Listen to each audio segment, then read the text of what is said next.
I hope you're ready for our final panel of the day. I know it's been a long day, but I'm sure very, very interesting. The last panel of the day is upskilling and reskilling, empowering the workforce for the green economy. That's why we're here. Green is good. So please welcome Michael Diamond, Managing Director of Norman Broadbent. Please come on stage. Juliana Garaizar, General Partner at Malaika Ventures. Christopher Cederskog, Co-founder and CEO of Sunhero. Jamie Heywood, CEO of Zolar. And our panel discussion moderator, Danny Cotter, partner at the Wesley Group. Round of applause, please.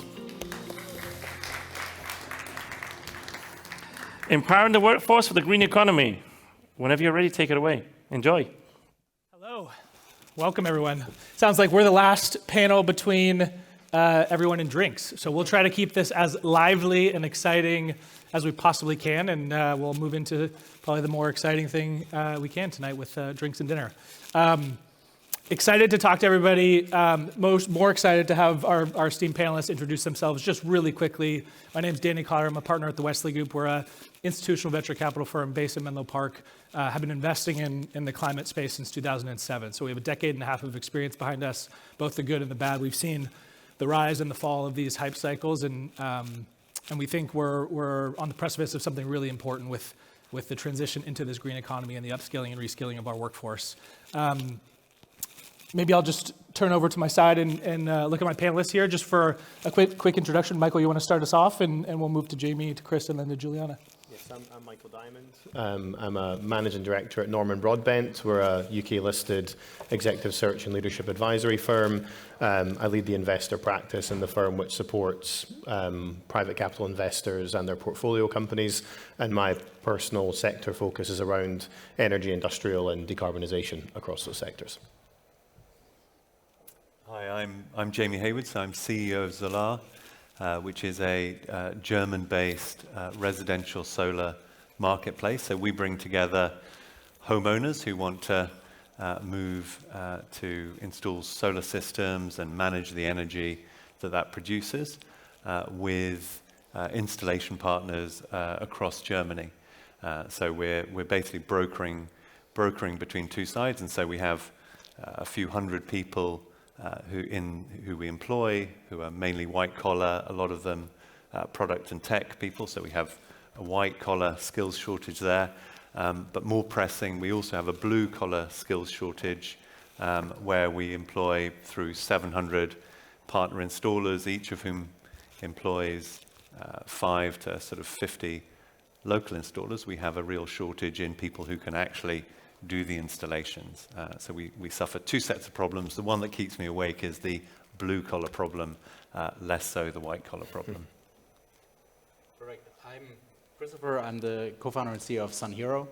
We are based here in wonderful Spain, and we operate a service that allows residential and commercial customers to electrify their businesses and their homes.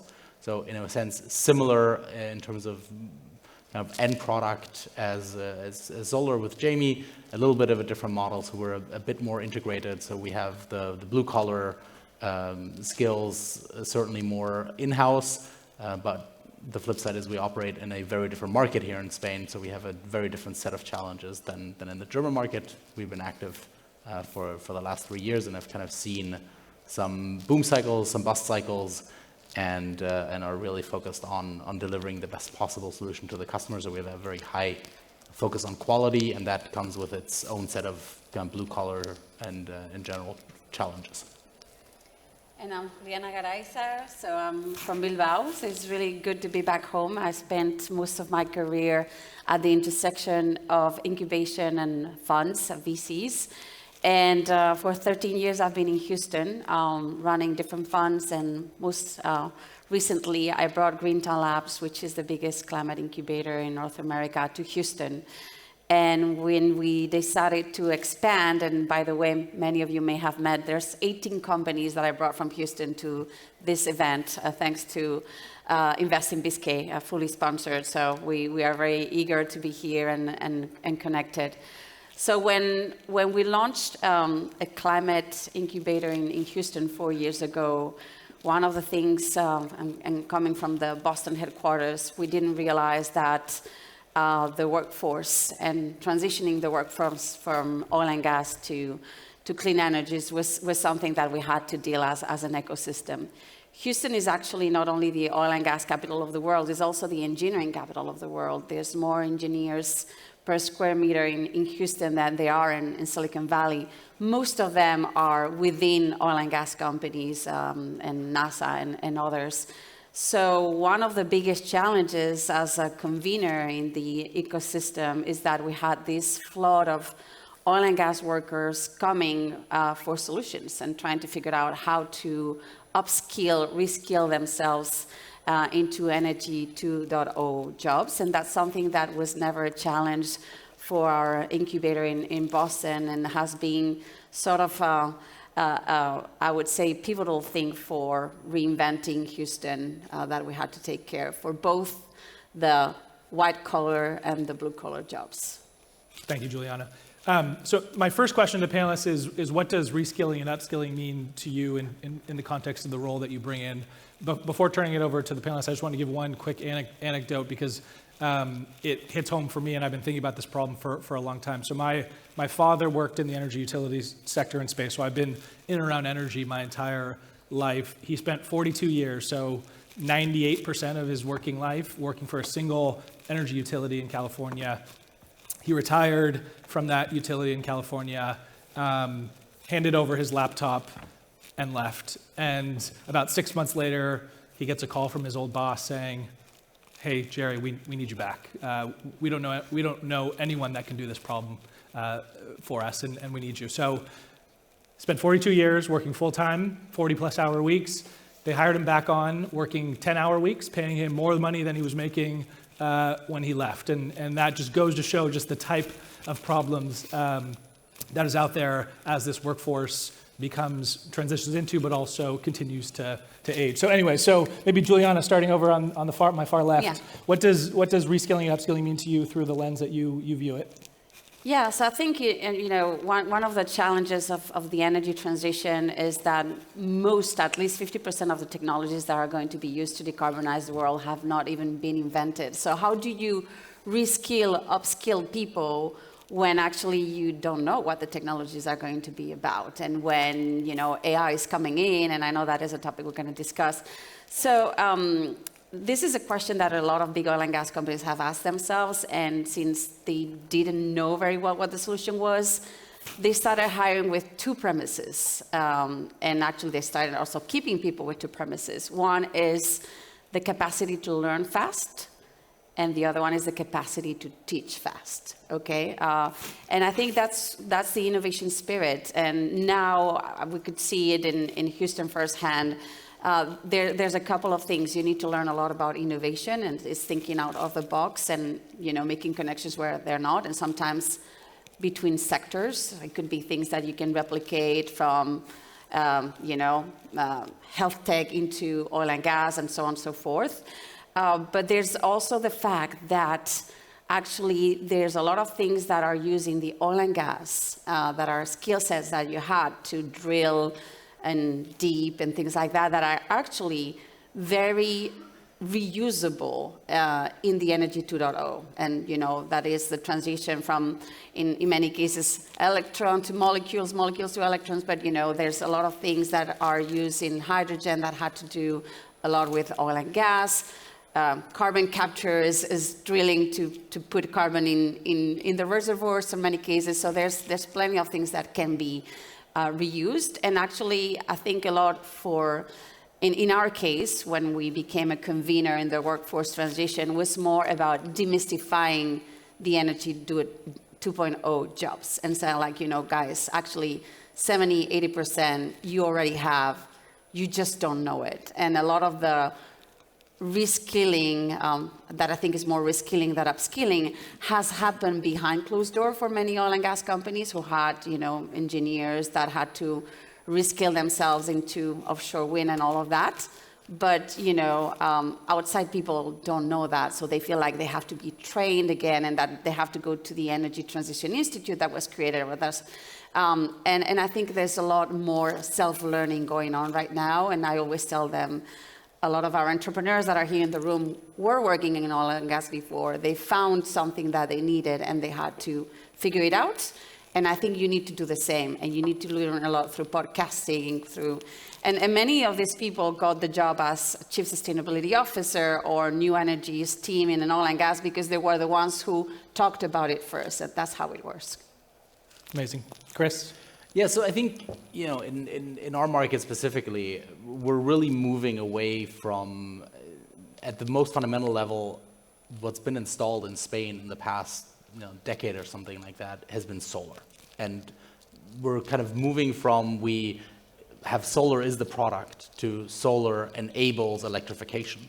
And electrification means heat pumps and batteries and EV chargers and interconnected systems. And on the one hand, I think in the residential space, it's easy to think, yeah, but these are just homes. You just, you go there, you put the solar panels on the roof. Where's the problem? Like, this is not that complicated. It's not new technology like the stuff that Juliana's working on. But it's actually quite complicated to execute in reality because you have the planning aspects, which require quite a lot of engineering know-how. You have a lot of constraints around the customer. So there's kind of the technical side of it. Then there's the very practical just skills that you need in order to be good on the ground.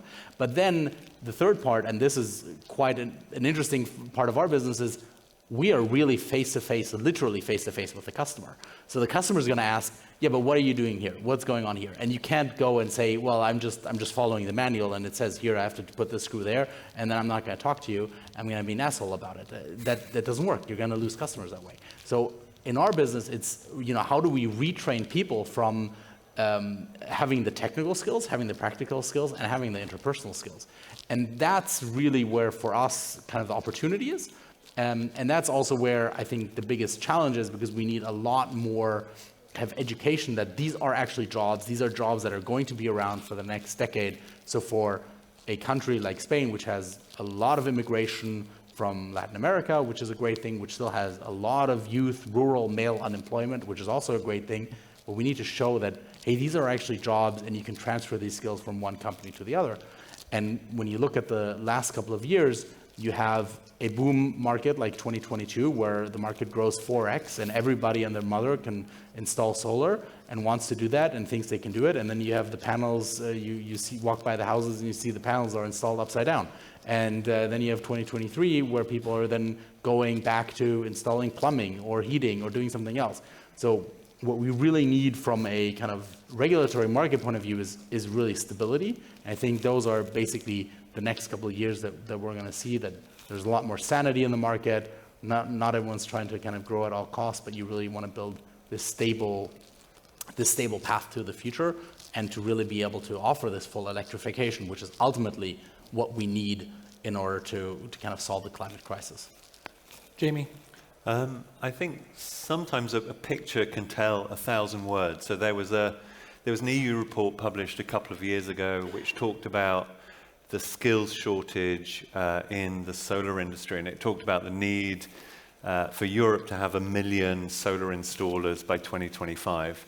And at the time when the report was published, the EU had 600,000 installers. So, this was quite impactful, at least it seemed to me. There's a gap of 400,000 solar installers just to hit the 2025 target. And yet I think that kind of disappeared quietly and didn't get a whole lot of publicity. And then last week, I don't know how many of you saw the Financial Times article that was a picture in Netherlands, and the headline was, "Solar panels now so cheap that they are garden fences," right?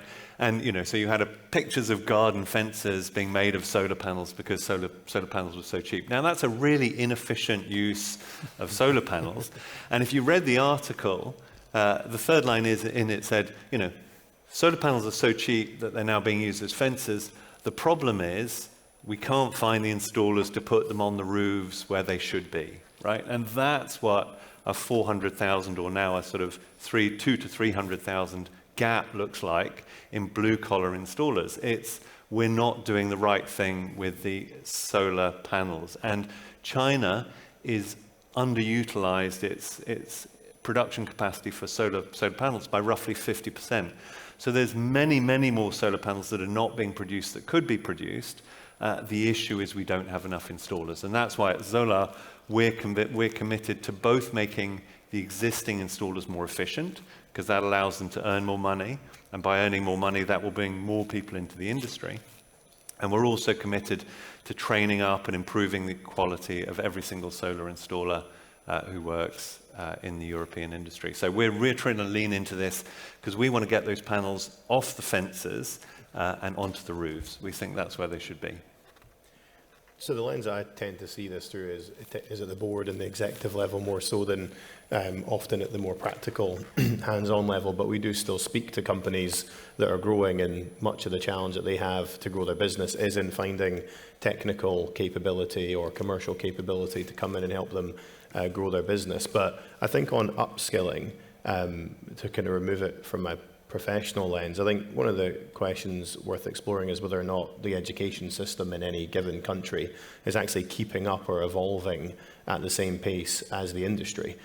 Because if you want to go and do a degree or you get some career advice at school, are they telling you the sectors that you should go into? Because ultimately it's still conventional industries, conventional skill sets. So I think at those that are not yet in the workforce, I wonder if we're actually pointing them in the correct direction to be part of the solution to what is a problem now, but evidently will continue to be a problem moving forward. And then upskilling people in the workforce, it's just whose responsibility that might be seen to be.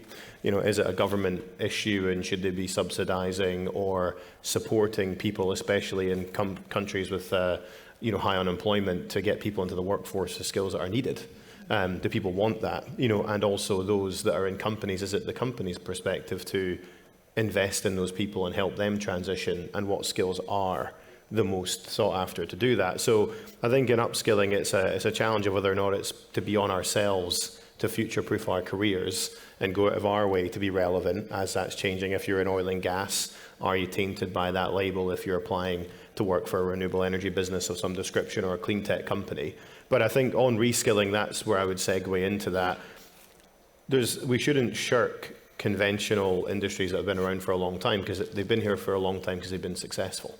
And I think one of the conversations I had recently with an investor in the space was they were seeing a lot of people from Shell and BP come across their desk keen to be in the transition and decarbonisation, saw this as a negative thing. And I think it's much more about the relevance of the stage of company that people have been involved in. You know, have they been through, and, you know, can they learn quickly? Can they transition technical skills, commercial skills? Have they built businesses? And much of the companies that are here these couple of days are trying to build something. They're not yet established companies with a footprint and a process that is proven and will be successful regardless of the people. Much of the companies that are at this conference will be successful because of the people that they're able to bring into their business and help them get there. So I think the reskilling side for me is about how do you take already well-trodden, experienced, commercialized companies, but bring them into your sector. And that can be in your functions, that can be in your technical skills. They might not know your market, they might not know your sector specifically,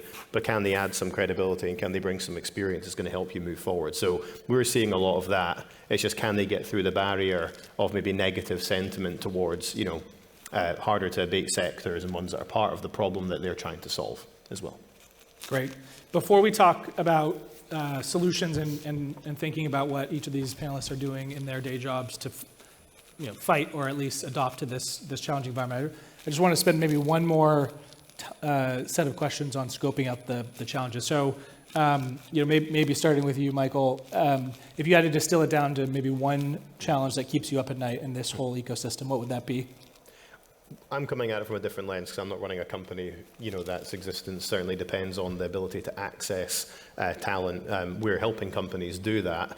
I think if I come back to my previous point and save some time for the others to speak, it is about the talent that's currently in successful and proven sectors, CEOs or leadership experienced candidates that have been in companies, whatever sector that might be, and whether or not they will be able to transition to help some more nascent companies be successful in the transition. Because I think there's a trick being missed, especially when, if you look at people at Shell and BP, maybe that's not the best example, or not to rag on them, but I think corporates isn't always the most transferable to growing high growth, scaling up businesses, but there's a place for that. And they do know something that those companies don't know. So it's not keeping me up at night, but something I think about regularly is, how can we encourage and give access to companies in the clean tech and decarbonisation space to the talent that knows how to make a successful company, despite the fact it might be on the opposite side of the energy spectrum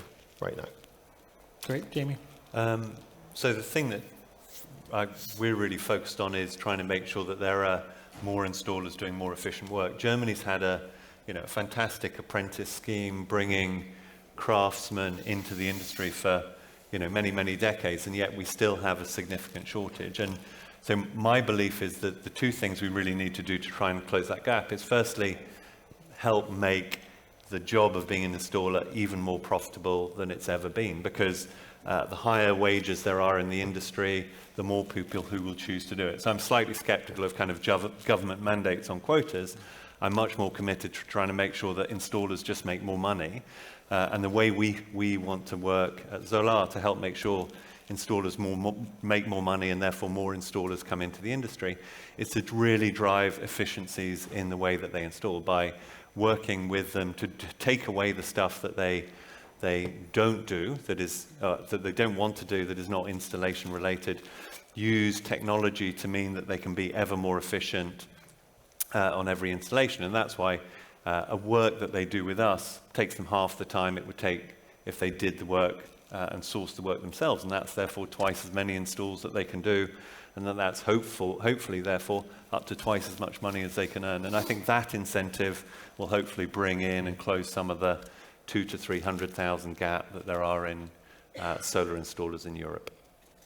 Chris, what keeps you up at night? So there's really two things. One of them is how do we install as quickly as possible without sacrificing quality, because that's going to just come back to bite us. And the second thing is how do we make sure that it's not just young rural men who go into this business. We have a massive gender gap in our industry. And that is not just like a philosophical issue, that's just people that we're excluding from being able to participate in this work, and we quite frankly need them to close the gap. Great. Juliana? Yeah, following on that, I think what really keeps me up at night is the lack of diversity in the energy transition. I'm very used to be the odd woman out in this kind of panels. We need more representation, and we need to make sure people are inspired to take on these jobs. And if they don't see people who look like them, that's never going to happen. I really believe that women and underrepresented communities are also the first to being impacted by climate change, and they are, I would say, the closest position in terms of closeness to the problem. And I guess when you're the closest to the problem, you might also be the closest to the solution, because you're first-hand user or first-hand receiving on the impacts of climate change. So it's proven. There's a lot of statistics out there that talk about the diversity dividend by being in a company that has diversity and can think a little bit more outside the box, can have access to different networks that may have, solutions, very different solutions to different problems. But we are not there. I think there's a lack of networking, trying to access different networks of different talent. And some big oil and gas companies like Shell, BP, others have diversity quotas, so that they're trying to do what's best. But still, many are very far on the inclusion side. So whenever you try to bring women, you try to bring underrepresented people, they still tend to leave because they feel tokenized. They feel like, there's no openness about, making them feel welcome, and they ended up leaving. So what I would say is that for the startups that are here, I hear a lot when I try to train them on this.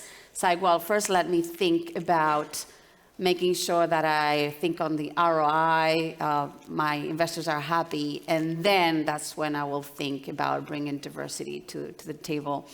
And there's a pretty amazing simulation about what it means when your founders are not diverse, and how, you simulate how you hire very differently, and what it means when you are diverse and you think about diversity, equity, and inclusion and access from the founder's point of view, and how this portrays to the lower level. So if you think about it later, the culture is already set, and it becomes an afterthought, and then you pigeonhole it with a chief diversity officer that is like a box where you put all the problems. DEI can impact a lot of your company, but it has to be at founder level. Thank you, Juliana. As you think about solutions here, what role should regulation and government play in this whole ecosystem? Juliana, you want to start? Yeah, so I think, there's been a lot that, for example, the IRA has done towards reskilling and upskilling, even to bring the diversity angle to everything that they're funding, this Climate 40 initiative, where if you're going to be given money from the DOE, 40% of what you receive has to be given back to the community through community benefits agreements and all that. So there's a lot of money that is being dedicated to this issue, the workforce reskilling, the making sure that a lot of that goes back to the communities that are most impacted. But when you actually talk to the DOE, because they come a lot to talk to us, it's like, are we going to find enough projects that actually fit that climate justice frame of the Climate 40? And they're very worried that, all the money won't be able to be deployed because there's not enough community benefits agreements there to be part of the projects that they need to fund. So that's definitely an interesting challenge, but I'm glad that it's also part of the regulation, at least in the US. Chris, what do you think? Well, I mean, obviously, European governments have had a absolutely stellar track record when it comes to intervening in electrification and climate, so I think they should just keep doing that. That's going to go very well.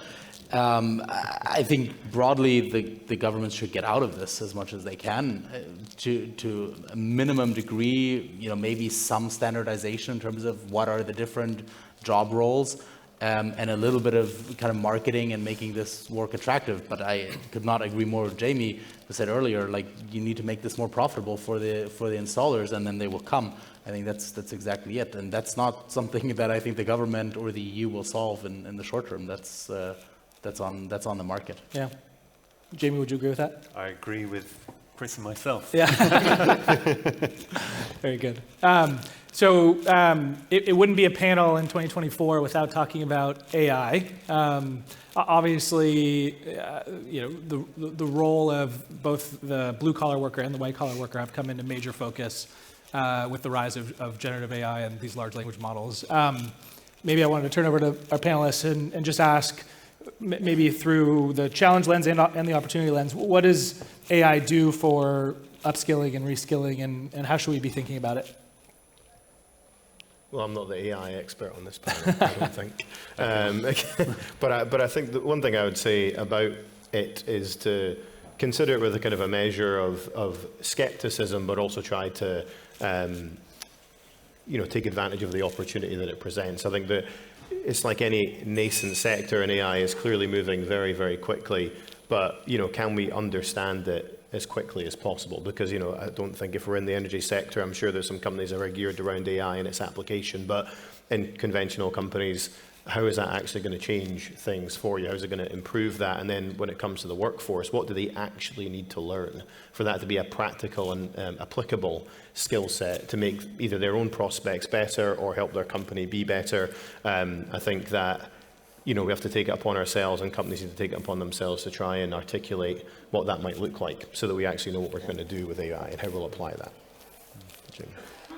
So I think, AI is obviously going to be extremely disruptive, but I think too much of the AI conversation talks about how AI will replace jobs. So, how it replaces jobs in call centers or or lawyers or the various other more routine menial tasks. I think when it comes to the problems we've discussing today, I think there's a huge opportunity for AI to actually augment jobs. And so if I think of the opportunity for AI to help make installers more efficient, there are lots of things. I mean, no AI is going to be able to install a solar system for quite a while, but it's a very physical, it's a very non-standard, it's a very craft piece of work. So I don't think AI is going to replace solar installers, but I think there's a huge opportunity to try and ask ourselves the question, how can AI make solar installers better installers and faster installers? And I think whether that comes to bringing technical information to bear right at the point where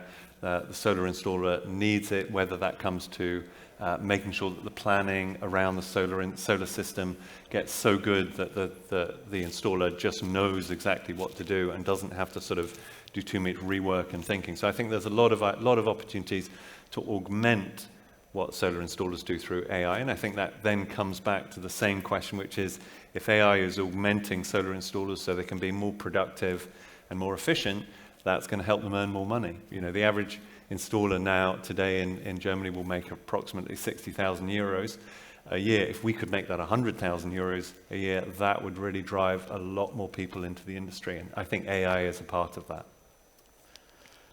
Yeah, I don't know what AI you're using, but I've seen they're really good at installing the panels. So. No, I hate to again agree with Jamie, but just to put it a little bit different, the way that we think about an electrification project is you have on one side the physical constraints of the object, the house, the roof, the tilting, you know, and AI can be really good at figuring out those constraints very quickly and very precisely. And then you have the consumption side, which to us kind of consists of two parts. One of them is what does current consumption dictate in terms of the optimal solution? And again, AI can be really good at that. But the second part is how does the customer's consumption evolve in the future? And that's a discussion that you have to have with the customer. And that's kind of the way that we see it is it's a journey that we take the customer on. We don't know the future, they don't know the future, but together we think of it like we can see a little bit around the corner. So we see a little bit further into the future than they do, and we want to take them on that path. And that's something where, again, the AI, I don't think can play that role right now, and it shouldn't play that role right now. So it's more of the augmentation, and that's on the planning side. And then again, totally agree on the installation side. They're really on the like physical part of it. That's a tall order even for a human, and certainly for the AI.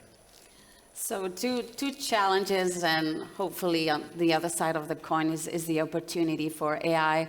Of course, huge energy consumption. AI sucks a lot of energy, and that is very problematic. Hopefully also it's part of the solution because AI brings a lot of efficiencies. So 50% of the electricity and energy we already generate gets lost because of inefficiencies. So my hope is that AI can become carbon neutral pretty fast just by bringing all these efficiencies. And I would say that one of the very important things for me is that AI is based on data sets, and women are pretty invisible in these data sets that are fed into the AI. So there's a very important book called The Invisible Women, where you learn very fast that we are outside of the data sets for health, for design of a lot of things like cars, vaccines, clinical trials. So all the data that is going to be fed into the AI or has already been fed is totally biased, and is going to perpetrate those biases even more. So the opportunity there is to try to feed in more data so that we can de-bias AI and have opportunity to learn and make sure that we are also represented. Phenomenal. I have one more AI-related question, but we only have a couple more minutes, so I did want to turn it over to the audience. Was there one or two pressing questions that we can sneak in before our final question? Please jump in now. That compelling. Where are the drinks? Exactly. Yes, question up here. I think we have a microphone coming in for you. How are you thinking about the new generation, the training? Because if you need that growth, to come, it really should be born from the younger, the young generation, and to get them excited about, what the future looks like.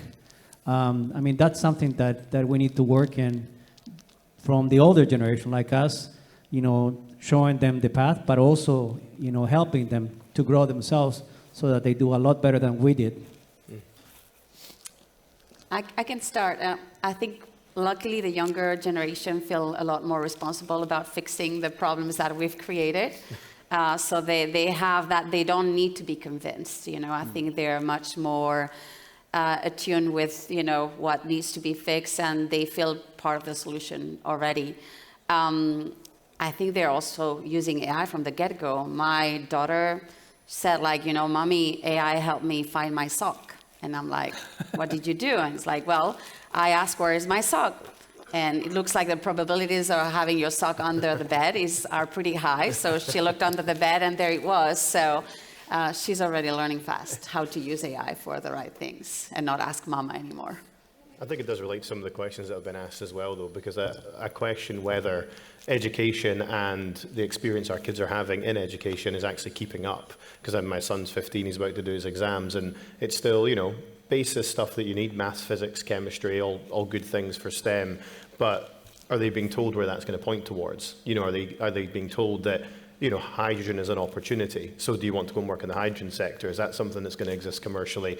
I think the question on government and whether there's a policy driven, I don't know where we all live. There's lots of different countries represented in the room, but I'd be surprised if anyone was saying that they thought their government was doing a particularly good job, of driving that communication into state education in particular. So I think that you need to do what we often rely on, is look at companies, corporates, companies that are actually making money out of the transition to invest money back in to ensure that we have a sustainable workforce that comes. Now, what would be better if there's a collaboration between companies and sectors, because then you'll get more bang for a buck rather than it being competitive.